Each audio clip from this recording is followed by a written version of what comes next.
Think of the Defender as a family tree that's about to sprout a notably boxy little branch. Spy photos show Land Rover testing a compact, upright SUV with unmistakable Defender cues, straight-edged shoulders, a flat roofline, and an unapologetically square tail. The market rumor mill and a few telltale design choices suggest Land Rover will badge it Defender Sport, a smaller, likely all-electric member of the clan aimed at buyers who want the G-Class aesthetic without the full-size price or footprint. The latest prototypes carry a face that leans more Range Rover than utilitarian Defender, with slim horizontal LEDs, a closed-off grille, a giveaway for electrified powertrains, and a robust bumper that screams urban-capable rather than hardcore rock crawler. It's a clever positioning move. You get Defender lifestyle cues, boxy practicality, a wraparound greenhouse, and strong wheel arches, while the architecture underneath will probably favor packaging efficiency and modern EV hardware. In short, Defender heritage,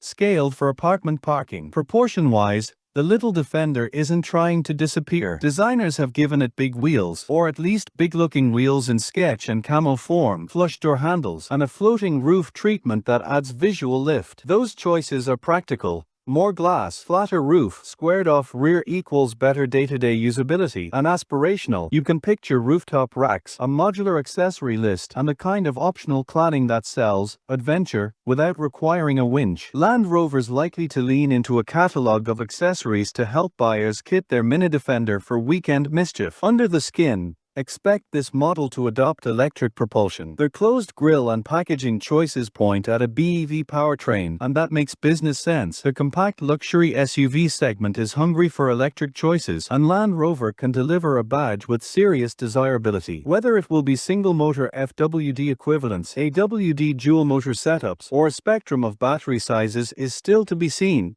but the company's plan to build smaller, premium EVs means there'll be multiple trims aimed at a broad swath of buyers. This baby Defender appears to be more about style, city utility, and brand cachet than rock-crawling prowess. If you want real off-road bravado, you'll still buy the larger Defender. But if you want G-Class vibes in a package that fits suburban garages, the Defender Sport could be the ticket. A compact, tech-forward vehicle that trades extreme capability for everyday appeal. Expect Land Rover to position it as part Defender, part lifestyle icon, the perfect urban escape hatch.